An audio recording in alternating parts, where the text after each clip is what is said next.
Hello friends, welcome to channel lunch box. இன்றைக்கி நம்ம ஒரு சத்தான ஈவினிங் ஸ்நாக்ஸ் தான் பார்க்க போகிறோம். முளைக்கட்டிய தானிய சர்க்கரை வள்ளிக்கிழங்கு கட்லெட். ரொம்பவே டேஸ்டான ரொம்ப ரொம்ப சத்தான இந்த கட்லெட் ரெசிபியை பார்க்கறதுக்கு முன்னாடி நம்ம சேனலுக்கு நீங்கள் ஃபஸ்ட் டைம் வரீங்கனாக்கா சேனலை சப்ஸ்கிரைப் பண்ணிக்கோங்க. அதே பக்கத்தில் பெல் ஐக்கான் அழுத்தி அதில் ஆலையும் டிக் பண்ணிவிடுங்க. சரி, வாங்க நம்ம வீடியோவுக்கு போகலாம். இந்த கட்லெட் பண்ணுறதுக்கு நான் ரெடிமேட் ஸ்ப்ரவுட்ஸ் தான் வாங்கியிருக்கேன். இது வந்து மிக்சடு ஸ்ப்ரவுட்ஸ். இதை வந்து நம்ம வீட்லேயே கூட ஊற வச்சு முளை கட்டி எடுத்துக்கலாம். இதில் என்னென்ன இருக்குன்னு பார்க்கலாம். இதில் பார்த்தீங்கன்னாக்கா முழு பாசிப்பயிறு இருக்குது, கருப்பு கொண்டை கடலை, காராமணி இருக்குது, அங்கங்கே கொஞ்சம் போல் கொள்ளும் சேர்த்து வச்சுருக்காங்க. இது நம்ம வீட்லேயே நம்ம ஊற வச்சு பண்ணும்போது நமக்கு பிடிச்சமான தானியம்லாம் சேர்த்து ஊற வச்சு பண்ணலாம்.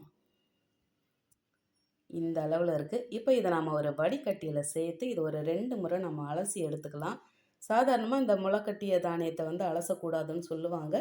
ஆனால் பார்த்திங்கன்னா இதில் ஒரு 2-3 அந்த முளைக்கட்டிய தானியம் பார்த்திங்கன்னா கொஞ்சம் அழுகி போன மாதிரி இருக்குது. அதெல்லாம் எடுத்துகிட்டு நம்ம அலசி எடுத்துக்கலாம். இப்போ ஒரு ஸ்டீமரில் சேர்த்து ஒரு 5 நிமிஷம் போல் நம்ம இதை அப்படியே ஸ்டீம் பண்ணி எடுத்துருவோம். ஒரு பக்கம் இது வேகட்டும். இந்த பக்கம் பார்த்தீங்கன்னாக்கா நான் சர்க்கரை வள்ளிக்கிழங்கு 500 கிராம் எடுத்திருக்கேன். இது தோல் சீவிட்டு இந்த மாதிரி மீடியம் திக்னஸில் ரவுண்டாக கட் பண்ணி எடுத்து வச்சுருக்கேன். இந்த மாதிரி கட் பண்ணும்போது அது சீக்கிரமாகவே வெந்து வந்துடும். இந்த பக்கம் பார்த்திங்கன்னா நம்மளோட அந்த ஸ்ப்ரவுட்ஸ் சூப்பராக வெந்து வந்திருக்கு. இது ரொம்ப நேரமும் வேக வைக்க வேண்டாம். எந்த அளவுக்கு வெந்திருக்குன்னு பார்க்கலாம். அந்த பாருங்கள், நல்லா பஞ்சு பஞ்சாக இருக்குது. இதை இப்படியே கூட நம்ம வெங்காயம், தக்காளி, பெப்பர், லெமன் அப்படி பிழிஞ்சு உப்பு சேர்த்து சாப்பிட்லாம். ரொம்ப நல்லாயிருக்கும். இப்போ இதை தனியாக ஒரு தட்டில் கொட்டி ஆற வச்சு இதுலேயே நம்ம கட் பண்ணி வச்சுருக்க சக்கரவள்ளி கிழங்கை சேர்த்து வேக வச்சு எடுத்துக்கலாம். இதை பாருங்கள், வெந்து வந்தாச்சு. எந்த அளவுக்கு வெந்திருக்குன்னு பார்க்கலாம். இந்த சக்கரவள்ளி கிழங்கை மட்டும் நீங்கள் குக்கரில் தண்ணி ஊற்றி வேக வச்சிட வேண்டாம். அது பார்த்தீங்கன்னாக்கா ஒரு மாதிரி சலசலன்னு ஆன மாதிரி ஆகிடும். ஒரு மாதிரி குழன்னு இருக்கும். ஆனால் நமக்கு கட்லெட் பண்ணுறதுக்கு நல்ல மணலாக ட்ரையாக இருக்கட்டும். இப்போ நம்ம ஆற வச்ச அந்த ஸ்ப்ரவுட்ஸை மிக்சி ஜாரில் சேர்த்து கொரகொரப்பாக அரைச்சி எடுத்துக்கலாம். ரொம்ப நைஸாக அரைக்க வேண்டாம். இந்த அளவுக்கு அரைப்பட்டது போதும். இப்போ இதை அப்படியே வச்சுட்டு நம்ம வேக வச்சுருக்க இந்த சக்கரவள்ளி கிழங்கு ஒரு மேஷர் வச்சு நல்லா மசிச்சு எடுத்துருவோம். வழக்கமாக நம்ம கட்லெட்டுன்னு சொல்லும்போது உருளைக்கிழங்கு தான் சேர்ப்போம். ஆனால் இந்த முளைக்கட்டிய தானிய கட்லெட்டுக்கு சக்கரவள்ளி கிழங்கு ரொம்ப ஆப்டாக இருக்கும், ரொம்பவும் சூப்பராக இருக்கும். இப்போ இந்த அளவுக்கு மசிச்சு எடுத்தாச்சு. இதையும் ஒரு ஓரமாக வச்சுக்கலாம். எந்த அளவுக்கு நல்லா ட்ரையாக இருக்குன்னு பாருங்கள். இப்போ ஒரு பாத்திரம் சூடு பண்ணி அதில் 3 ஸ்பூன் எண்ணெய் விட்டு எண்ணெய் சூடான பிறகு 1 கப்பு வெங்காயம் நல்ல பொடியாக கட் பண்ணி சேர்த்து இதை சாஃப்டாக அப்படியே வதக்கி விட்டுக்கலாம். வெங்காயம் அதிகம் சேர்க்க வேண்டாம், இந்த அளவுக்கு போதும். இப்போ வெங்காயம் ஓரளவு வதங்கியாச்சு. 1 டேபிள் ஸ்பூன் இஞ்சி பூண்டு பேஸ்ட்டு சேர்த்து பச்சை வாசனை போகிற அளவுக்கு அப்படியே ஒரு 2 நிமிஷம் கலந்து வதக்கி விட்டுருவோம். இப்போ இதில் 1 டேபிள் ஸ்பூன் நல்ல பொடியாக கட் பண்ண பச்சை மிளகாய் சேர்த்து அதையும் வதக்கி விட்டாச்சு. இப்போ 2 டேபிள் ஸ்பூன் பொடியாக கட் பண்ண புதினா, 2 டேபிள் ஸ்பூன் பொடியாக கட் பண்ண கொத்தமல்லி சேர்த்து அதையும் அப்படியே கலந்து வதக்கிட்டு இப்போ 1 ஸ்பூன் தனி மிளகாய்த்தூள், 1 ஸ்பூன் தனியாத்தூள், 1/2 ஸ்பூன் சீரகத்தூள், 1/2 spoon chicken masala, 1/4 spoon amchur powder, 1/4 spoon chaat masala, 1/2 spoon மஞ்சள் தூள், உப்பு தேவையான அளவுக்கு சேர்த்து பச்சை வாசனை போகிற அளவுக்கு இப்போ எல்லாத்தையும் நல்லா கலந்து வதக்கி விட்டுருவோம். இது காரம் அதிகமாக இருக்குன்னு நினைக்காதீங்க. ஏன்னா நம்ம சேர்த்துருக்க அந்த ஸ்வீட் பொட்டேட்டோ, இந்த கேரட்டுக்கெல்லாம் கரெக்டாக இருக்கும். இப்போ இதில் நல்ல நைஸாக துருவின 1 கப்பு கேரட்டை சேர்த்து அதையும் நல்லா அந்த மசாலாவோட பரட்டி விட்டுக்கலாம். உங்களுக்கு விருப்பப்பட்டால் நீங்கள் பீட்ரூட் கூட சேர்த்துக்கலாம், ரொம்ப நல்லாயிருக்கும், பார்க்கவும் நல்லா கலர்ஃபுல்லாக இருக்கும். இப்போ நல்லா கலந்த பிறகு 1 ஸ்பூன் கசூரி மேத்தி சேர்த்து அதையும் கலந்து விட்டுருவோம். காஞ்ச வெந்தயக்கீரை தான் கசூரி மேத்தி. இது எல்லாருக்கும் தெரிஞ்சிருக்கும், தெரியாதவங்களுக்கு சொல்கிறேன். இப்போ நம்ம கொரகொரப்பாக அரைச்சி வச்சுருக்க அந்த ஸ்ப்ரவுட்ஸ் சேர்த்தாச்சு. மசிச்சு வச்சுருக்க சக்கரவள்ளி கிழங்கையும் சேர்த்து நல்ல பொறுமையாக அந்த மசாலா எல்லாமே கலந்து வர்ற மாதிரி மிக்ஸ் பண்ணி எடுத்துக்கலாம். நமக்கு இந்த அடுப்பில் வச்சு மிக்ஸ் பண்ணுறதுக்கு கஷ்டமாக இருக்குனாக்கா நீங்கள் இறக்கி கூட மிக்ஸ் பண்ணி எடுத்துக்கலாம். ஆனால் நல்லா மிக்ஸ் ஆகி வரட்டும். இந்த மாதிரி நல்லா கலந்து வந்த பிறகு இதை மூடி போட்டு ஒரு 3 நிமிஷம் அப்படியே விட்டுருவோம். அப்போ தான் நல்லா அந்த மசாலா ஈவனாக மிக்ஸ் ஆகி வரும், அந்த ராஸ்மல்லும் இருக்காது. இப்போ மூடி வச்சுக்கலாம். இப்போ பாருங்கள், 3 நிமிஷம் ஆயிடுச்சு. இப்போ திரும்பவும் ஒரு முறை நல்லாவே கலந்துட்டு, உங்களுக்கு விருப்பப்பட்டால் இந்த இடத்துல லெமன் ஜூஸ் கூட ஒரு அரை மூடி அப்படியே பிழிஞ்சு விட்டுக்கலாம். நல்லாவே இருக்கும். அவ்வளோதான்.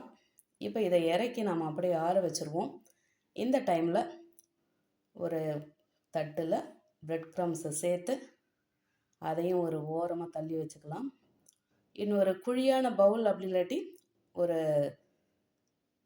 குழியான தட்டு இல்லாட்டி ஒரு பவுலில் 3 டேபிள் ஸ்பூன் கார்ன்ஃப்ளவர், 1/4 கப்பு தண்ணியை சேர்த்து கட்டிகள் இல்லாமல் கலந்துட்டு இதையும் தனியாக வச்சுருவோம். இப்போ இந்த பக்கம் பார்த்திங்கனாக்கா நம்மளோட கட்லெட் மசாலா ஆறி வந்திருக்கு. இப்போ இது எல்லாத்தையும் நல்லா கலந்துட்டு நமக்கு எந்த அளவுக்கு நம்ம கட்லெட் பண்ண போகிறோமோ அதுக்கு தகுந்த மாதிரி மசாலா எடுத்து இதை நீங்கள் அப்படியே ப்ளைனாக கையிலேயே தட்டி எடுத்தாலும் பரவாயில்ல, இல்லாட்டி குக்கீஸ் கட்டர் இந்த மாதிரி இருந்தாலும் அதில் நம்ம ஷேப் பண்ணி எடுத்துக்கலாம். நான் ஆர்ட் ஷேப் குக்கீஸ் கட்டர் எடுத்திருக்கேன். அதில் நம்ம ஷேப் பண்ணி எடுத்துக்கலாம். இப்போ அப்படியே அதை அழகாக டீமோல்ட் பண்ணி வெளியே எடுத்துருவோம். பசங்களுக்கு டிஷ்ஷு பிடிக்குதோ இல்லையோ அந்த ஷேப்பை அவங்களுக்கு ரொம்பவே பிடிச்சி போகும். இதை பாருங்கள், ஆர்ட்டு சூப்பராக இருக்குது. இதே மாதிரி மற்ற ஆர்ட்டும் ரெடியாக இருக்குது. இந்த பக்கம் இந்த கார்ன்ஃப்ளவரில் இந்த கட்லெட்டை போட்டு நல்லா எல்லா பக்கமும் பெரட்டி டிப் பண்ணி எடுத்துக்கலாம். நல்லா எல்லா பக்கமும் டிப் பண்ணிவிட்டு இந்த பக்கம் பார்த்திங்கனாக்கா அந்த பிரெட் க்ரம்ஸில் எந்த அளவுக்கு முடியுதோ அந்த அளவுக்கு நல்லா ஒத்தி எடுத்துருவோம். இந்த 2 கையில் 2 வேலையை பண்ணணும். ஒரே கையில் பண்ணணுன்னாக்கா அந்த பிரெட் க்ரம்ஸு அப்புறம் சீக்கிரமாகவே ஈரமாயிடும். இந்த மாதிரி நல்லா பொறுமையாக நல்லா அழுத்தி விட்டு எந்த அளவுக்கு அதில் ஒட்டுமோ அந்த அளவுக்கு நம்ம பெரட்டி எடுத்துருவோம். அவ்வளோதான், நம்மளோட ஃபஸ்ட்டு கட்லெட் நம்ம ரெடி பண்ணிட்டோம். மற்ற கட்லெட்டும் ரெடியாக இருக்குது. இந்த பக்கம் எண்ணெயும் சூடாக இருக்குது. அந்த கடாயில் எந்த அளவுக்கு பிடிக்குமோ அந்த அளவுக்கு கட்லெட்டை சேர்த்து நம்ம பொரித்து எடுத்துக்கலாம். ஏன்னா நம்ம திருப்பி போடுறதுக்கும் கொஞ்சம் கேப் வேணும். அதனால் பார்த்து கட்லெட்டை சேர்த்துக்கோங்க. கட்லெட்டை எண்ணெயில் சேர்த்த பிறகு ஒரு 3-4 நிமிஷம் கழித்து திருப்பி விடுங்க. அப்போ தான் ஒரு சைடு நல்லாவே பொரிஞ்சு இருக்கும். அதில் நம்ம மேலே அந்த சேர்த்துருக்க அந்த பிரெட் க்ரம்ஸும் பிரிஞ்சு வராது. இந்த கட்லெட்டை பொறுத்த வரைக்கும் பார்த்திங்கனாக்கா ரொம்பவே சீக்கிரமாக முடிஞ்சிடும் வேலை. நமக்கு அந்த மசாலா பண்ணுறது மட்டும்தான் வேலை.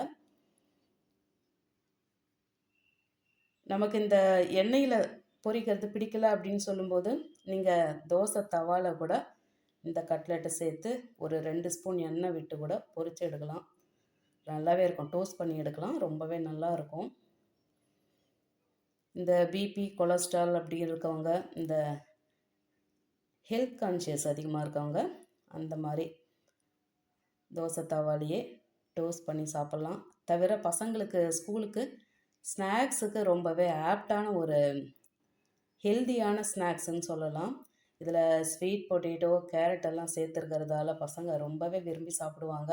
சாதாரணமாகவே அவங்களுக்கு இந்த மாதிரி முளை கட்டி தரும்போது அந்தளவுக்கு விரும்பி சாப்பிட மாட்டாங்க. இப்படி கலந்து தந்தோம்னாக்கா கேட்டு வாங்கி சாப்பிடுவாங்க. அவ்வளோதான், நம்மளோட கட்லெட்டு அட்டகாசமாக ரெடி ஆகிடுச்சு. இது பாருங்கள், எண்ணெயை வடிச்சிட்டு எடுத்தாச்சு. நல்ல ட்ரையாகவே இருக்குது. இந்த கட்லெட்டு ஈவினிங் ஸ்நாக்ஸுக்கு மட்டும் இல்லாமல் வீட்டில் நடக்கிற ஒரு சின்ன பார்ட்டிஸ், அப்புறம் இந்த பர்த்டே மாதிரியான ஒரு சின்ன ஃபங்க்ஷன், கெட் டுகெதர் இந்த மாதிரி இதுக்கெலாம் நம்ம ஸ்டார்டர்ஸ்க்கு இந்த கட்லெட்டை செய்யலாம். இதை பாருங்கள், நம்மளோட முளைக்கட்டிய தானிய சர்க்கரை வள்ளிக்கிழங்கு கட்லெட் அட்டகாசமாக ரெடி ஆகிடுச்சு.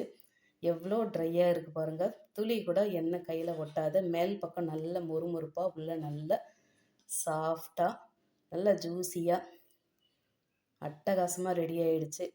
நல்ல சத்தான, நல்ல டேஸ்டான இந்த முளைக்கட்டிய தானிய சர்க்கரை வள்ளிக்கிழங்கு கட்லெட்டை நீங்களும் செய்து சாப்பிட்டு வீட்டில் இருக்கவங்களுக்கும் தந்து எப்படி இருந்ததுன்னு மறக்காமல் கமெண்ட்டில் சொல்லுங்கள்.